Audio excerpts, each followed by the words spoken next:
என் தங்கப்பிள்ளையே, இன்று மார்கழி மாதத்தினுடைய முதலாவது வெள்ளிக்கிழமை.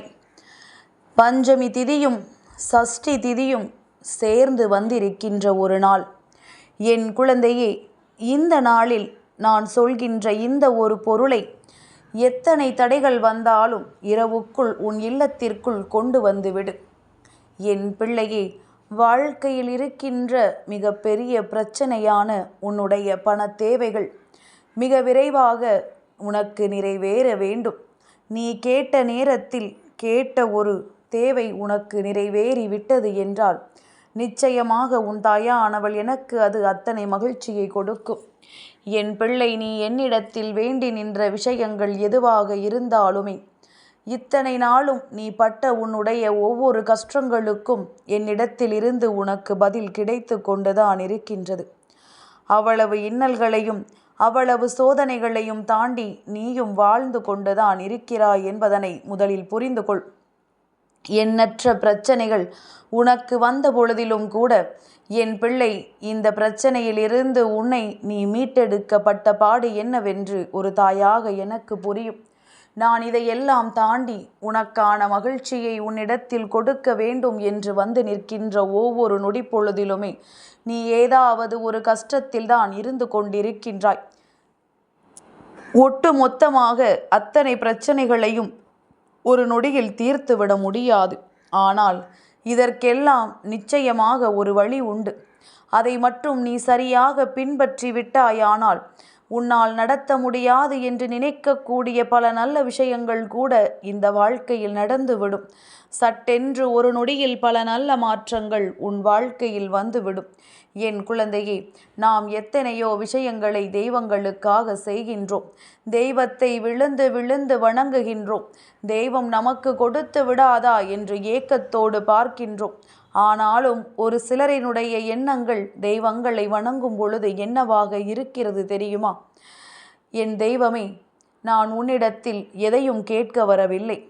என்ன கொடுக்க வேண்டும் என்று நீ நினைக்கின்றாயோ அதை எனக்கு கொடு, நான் அதனை சந்தோஷமாக ஏற்றுக்கொள்கிறேன் என்று கேட்கின்றார்கள். அதாவது உண்மையான நிலை என்னவென்று முதலில் நீ உணர்ந்து கொள்ள வேண்டும். என் குழந்தையே, நீயாக கேட்டு அந்த விஷயத்தை நான் உனக்கு கொடுத்து அதன் பிறகு அது உன் வாழ்க்கையில் சரியில்லை என்று உனக்கு தெரிய வரும் பொழுது நீ அன்று வருத்தப்படுவதை விட எது சரி என்று முன்கூட்டியே தெரிந்து உன் அம்மா நான் கொடுப்பதை நீ மனமகிழ்ச்சியோடு ஏற்றுக்கொள்வது உனக்கு நல்லதுதானே? அதையெல்லாம் என்னவென்று தெரிந்து கொள்வது உனக்கு சந்தோஷம்தானே? இதை புரிந்து கொண்டால், உன்னுடைய வாழ்க்கையில் நடக்கின்ற விஷயங்களை என்னவென்று நீ தெரிந்து கொண்டால் நிச்சயமாக நடக்கக்கூடிய அத்தனை சந்தோஷமான விஷயங்களும் உன்னை மகிழ வைக்கும். இந்த வாழ்க்கையிலிருந்து மேலும் மேலும் உனக்கு சந்தோஷத்தை மட்டும்தான் அள்ளி கொடுக்கும் என்பதனையும் என் குழந்தை நீ புரிந்து கொள்வாய். இத்தனையும் தாண்டி உனக்கென ஒரு மகிழ்ச்சியான நேரம் இருக்கின்றது. உனக்கென ஒரு சந்தோஷமான சூழ்நிலை இருக்கின்றது. எல்லையற்ற கஷ்டங்களை தாண்டி எல்லையற்ற பிரச்சனைகளை கடந்து உனக்கான மன நிம்மதி ஒன்று கிடைக்கும் என்றால் அந்த நொடிப்பொழுதே என் பிள்ளை விழித்து கொள்ள வேண்டும். ஏதோ ஒரு விஷயத்தை அம்மா நமக்கு ரகசியமாக சொல்கின்றாள். அம்மா வார்த்தைகளுக்கு மறுவார்த்தை சொல்லிவிடாமல் தாயானவள் சொல்கின்ற விஷயத்தை கேட்டு அதன்படி நாம் நடந்து கொள்ள வேண்டும் என்று ஒரு முறை இதை நீ செய்து விட்டாயானால் ஒவ்வொரு முறையுமே இந்த வராகி உன்னை காத்திடுவாள் என்பதனை நீ புரிந்து கொள். ஏனென்றால் நாம் சொல்கின்ற வார்த்தைகளுக்கு இவர்கள் மதிப்பு கொடுக்கின்றார்கள். நாம் சொல்வதில் இருக்கின்ற உண்மைகளை இவர்கள் புரிந்து கொள்கின்றார்கள்.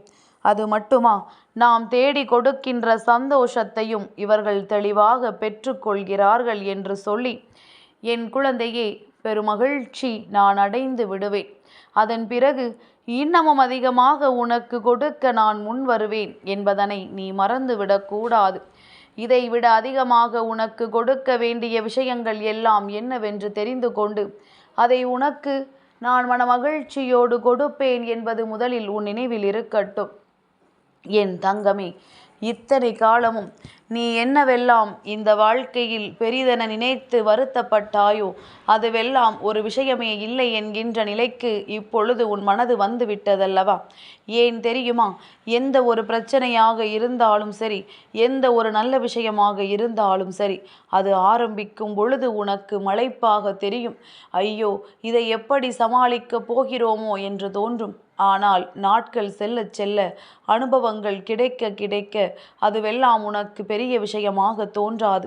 இதுவெல்லாம் ஒரு வாழ்க்கை என்று நீ நினைத்தது இந்த வாழ்க்கையில் இப்படித்தான் இருக்கும் என்று உனக்கு புரிய வந்துவிடும். இதை இப்படித்தான் சமாளிக்க வேண்டும் என்பதும் உனக்கு தெரிய வந்துவிடும். இனிமேல் என்ன நடக்கும், ஏது நடக்கும் என்பதனை கட்டாயமாக என் குழந்தை நீ புரிந்து கொள்வாய். உன்னை சுற்றி வருகின்ற ஒவ்வொரு விஷயங்களுக்கு பின்னாலுமே என்ன இருந்தது என்பதனை என் பிள்ளையினால் நிச்சயமாக உணர்ந்து விட முடியும். அப்பேற்பட்ட ஒரு உணர்வை உனக்குள் கொடுத்த உன் தாயானவள் இன்று சொல்கின்ற இந்த விஷயங்களை என்னவென்று நீ சற்று செவி கொடுத்து கேள். என் குழந்தையே, வெள்ளிக்கிழமை என்பது மகாலட்சுமி தாயானவள் உன்னுடைய இல்லத்திற்கு வரக்கூடிய நாள். லக்ஷ்மி தாயானவள் உன் இல்லத்திற்கு வரும் பொழுது அங்கே அவள் வந்து வாசம் செய்கின்ற முதலாவது பொருள் கல் உப்பு. என் பிள்ளையே, உன்னுடைய இல்லத்தில் எவ்வளவோ கல் உப்பு வேண்டுமானாலும் இருந்துவிட்டு போகட்டும். ஆனாலும் இன்று இந்த வெள்ளிக்கிழமையினுடைய இரவில் நிச்சயமாக என் குழந்தை ஒரு 10 ரூபாய் கொடுத்தாவது நீ புதிதாக கல் உப்பினை உன் இல்லத்திற்கு கொண்டு வந்துவிடு. அதை உன்னுடைய பூஜை அறையில் இன்று இரவு முழுவதும் இருக்கட்டும்.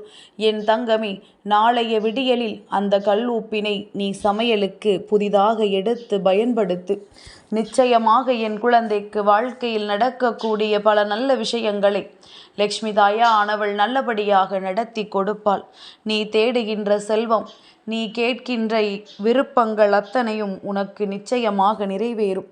என் பிள்ளையே, இதை ஒரு நாளில் செய்துவிட்டால் பலன் கிடைத்து விடுமா? இல்லை. தொடர்ச்சியாக ஒவ்வொரு வெள்ளிக்கிழமைகளிலும் நீ செய்து கொண்டிரு.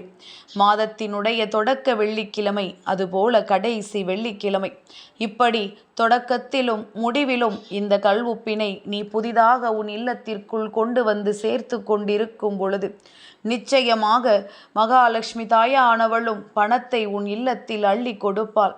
அதாவது உன்னுடைய உழைப்பிற்கேற்ற ஊதியம், நீ தேடுகின்ற செல்வம், உன்னுடைய தேவைக்கு ஏற்ற வசதிகள் என்று இவை எல்லாவற்றையும் உனக்கு நிச்சயமாக லக்ஷ்மி தாயானவள் செய்து கொடுப்பாள் என்பதனை மறந்து விடாதே. என் பிள்ளையே, மங்களகரமான பொருட்களை வாங்கி இது போன்ற நல்ல நாட்களில் இல்லத்திற்குள் கொண்டு வரும் பொழுது அதனால் உன்னுடைய வாழ்க்கையில் பல நல்ல விஷயங்கள் நடக்கும் என்பதனை நீ புரிந்து கொள்ள வேண்டும். என் குழந்தையே, இந்த நாளில் நம் வாழ்க்கை நமக்கு கொடுப்பது எல்லாம் நம்முடைய மகிழ்ச்சியை வெளிக்காட்டும் என்பதனை புரிந்து கொண்டு எந்த நேரத்திலும் நாம் இதையெல்லாம் தெளிவாக உணர்ந்து கொண்டு செய்ய வேண்டும் என்பதை மட்டும் என் பிள்ளை நீ புரிந்து கொண்டால் போதும். எப்பொழுதுமே நான் இருப்பதை நீ உணர்ந்து விட்டாயானால் நான் சொல்கின்ற வார்த்தைகளில் இருக்கின்ற உண்மையும் உனக்கு என்னவென்று புரியும் அல்லவா? நாம் எதை செய்கின்றோம், எதை செய்ய வேண்டும், எதை செய்யக்கூடாது என்பது போன்ற எண்ணங்களும் உனக்குள் தோன்றிவிடும். முதலாவதாக என் குழந்தையிடம் நான் எப்பொழுதுமே சொல்கின்ற ஒரு விஷயம், எதை செய்தாலும் நம்பிக்கையோடு செய். எந்த ஒரு விஷயத்தையும் நம்பிக்கை இல்லாமல் செய்து கொண்டிருக்காதே. நம்பிக்கை குறையும் பொழுது வாழ்க்கையில் நடக்கின்ற அத்தனை நல்ல விஷயங்களும் உன்னை விட்டு விலகித்தான் செல்லும் என்பதனை நீ மறந்து விடாதே. இங்கே நான் தருவது எல்லாம் உன்னை எந்த அளவிற்கு வாழ்க்கையில் உயர்த்தி இருக்கிறது என்று ஒரு நொடி சிந்தித்துப் பார். அதுபோல விரலி மஞ்சளில் உனக்கு கிடைத்தால் இன்றைய நாளில் அதை உன் பூஜை அறையில் கொண்டு சேர்க்கலாம். என் குழந்தையே, இதுவெல்லாம் மங்களத்தை உன் இல்லத்தில் நிலைநிறுத்தி வைக்கும். உன் இல்லம் முழுமைக்கும் தெய்வ கடாட்சம் நிரம்பி வழிகின்றபடி இவையெல்லாம் உனக்கு நல்லாசிகளை வழங்கும். என் தங்கமே, எப்பொழுதும் நமக்கு ஒரு நல்ல விஷயம் நடக்கிறது எனும் பொழுது அதை செய்யாமல் விட்டுவிடக்கூடாது. அடுத்தவர்களுக்கு உபதேசம் செய்கின்ற நாம் நம்முடைய இல்லத்தில் அதை செய்ய மறந்து விடுகின்றோம்.